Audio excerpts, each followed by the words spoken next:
Nós estamos num momento muito delicado da história do nosso país. Talvez não haja em nossa história um momento tão preocupante como esse aqui.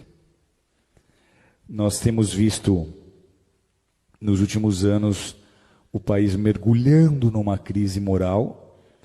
É uma crise financeira, é uma crise política, mas antes de qualquer coisa, ela é uma crise moral. Você que fez o módulo História da Igreja comigo, você já tem mais fundamento e mais discernimento, porque eu te trouxe informações das raízes da maioria dos partidos de esquerda. Eu não consigo entender líderes evangélicos que se dizem marxistas ou socialistas. Por quê? Eu já contei essa história aqui inúmeras vezes. Eu sou descendente de russos e polacos que fugiram da Revolução Comunista em 1917. O meu avô chegou aqui no Brasil 2 anos antes. Meu bisavô, já crente, correu de lá. Por quê? Porque essa revolução, ela implantou o comunismo em muitas nações, como Polônia, como Ucrânia, como Romênia, entre muitas outras, e simplesmente eliminou, extirpou, extinguiu as religiões onde quer que essas nações estejam sendo dominadas. Eles prenderam pastores e eles mandaram pastores para Sibéria para morrer de frio, para serem torturados e morrerem congelados. O bloco da União Soviética, ele mergulhou numa densa treva espiritual, numa densa escuridão espiritual por 70 anos. Você chega na Rússia hoje e tenta pregar o evangelho, as pessoas não têm ideia nem de que seja Jesus. E essa filosofia é a filosofia que move todos os partidos de esquerda. Os ideais desses partidos são os mesmos ideais de Karl Marx, são os mesmos ideais de Engels. Na loucura das suas ideias revolucionárias, eles começaram a pregar e a ensinar que a desigualdade social que eles deveriam combater começa na família. Eles começaram a dizer que antigamente, se você lê a literatura que fundamenta as ideias desses partidos, eles começaram a pregar que a desigualdade social ela começa na família, porque lá atrás, segundo eles, quando nós viemos dos macacos, não havia marido e mulher. Todo homem era de toda mulher era de todo homem, e os filhos não eram de ninguém, os filhos eram de todos, como os animais. E todos dividiam e compartilham tudo aquilo que eles tinham. E aí alguns mais espertos resolveram plantar em maior quantidade, ter um gado em maior quantidade para ter uma maior provisão, e para isso eles precisavam de gente trabalhando, e aí eles começaram a tomar mulheres para eles, gerar filhos para colocar como escravo no trabalho. Então eles dizem, a família é a culpada da desigualdade social, e essa é, queira você acreditar nisso ou não, a raiz que movimenta tantas ideias e tantos projetos de lei que tentam sendo aprovados, tentam se aprovar no Brasil, com a intenção de destruir a família tradicional, de destruir a família modelo judaico-cristã. Esses são os partidos, amados, que estão imputando na educação as cartilhas de gênero sexual, como nós temos vendo, de ideologia de gênero. Esses são os partidos que estão apoiando os direitos humanos, como vocês têm visto, que apoia muito o direito do bandido, do assassino, mas não quer saber da vítima. E eles transformaram, nesses anos que estiveram o governo, o Brasil no país que nós somos hoje. Não só mergulhado em crise moral, mas financeira. E por que é importante nós nos posicionarmos agora? Porque de tudo que você já viu, que já veio à tona do que eles fizeram nesses 13 anos, que só comprovou um desgoverno. Porque o compromisso desse bloco não é com a nação brasileira. Eles nem usam a bandeira do Brasil, eles usam bandeiras vermelhas. Por quê?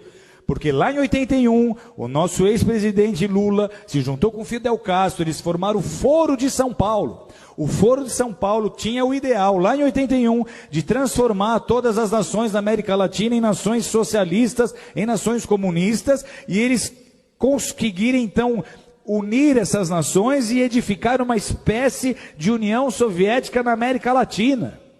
Parecia uma ideia utópica, só que olha a que ponto eles chegaram. Então, para esses grupos e para essas lideranças, o objetivo é transformar o Brasil em parte de um Estado maior, essa América Latina comunista. Eles querem que em todas as nações da nossa América do Sul, da nossa América Central, ocorra o que está acontecendo hoje na Venezuela.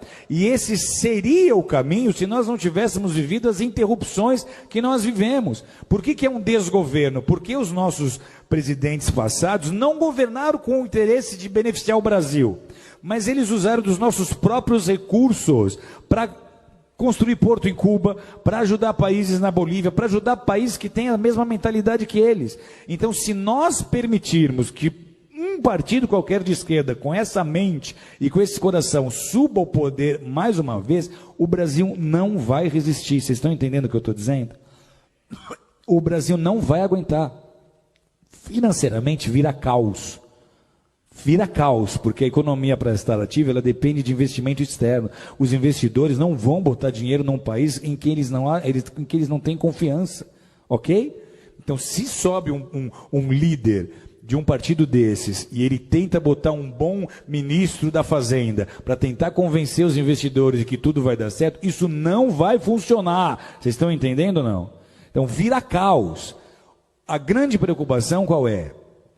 Se esse governo agora, essas eleições agora, sobe um partido como esse, a crise que nós estamos vivendo, ela é tão séria que a gente teme de verdade até uma revolução. Porque vai ser muito fácil as pessoas do centro, oeste, sul e sudeste não aceitarem esse governo. Vai ser muito fácil nós começarmos a ver manifestações políticas sérias. Vai ser muito fácil a população começar a exigir uma intervenção militar. Uma intervenção militar era um assunto nem cogitado em rodas de bar há 2, 3 anos atrás, mas hoje está se tornando um assunto em pauta, porque se nada acontecer, amados, alguém aqui conhece alguém que morou na Venezuela, que veio da Venezuela? A Venezuela, até muito pouco tempo atrás, era um país próspero. Eles têm petróleo. Sabe o que falta hoje na Venezuela? Falta papel higiênico. Sabe o que aconteceu há 4 anos atrás? Eu estou numa sauna, no Vale Nevado, conversando com um venezuelano que tinha ido esquiar. E ele conta, a Venezuela está faltando papel higiênico. Isso há 4, 5 anos atrás. E eu falo, mas como é que começou isso? Ele fala, começou como está acontecendo com o Brasil. Começou trazendo médicos de Cuba. Então, tudo que eles fizeram na Venezuela, eles iam tentar fazer no Brasil.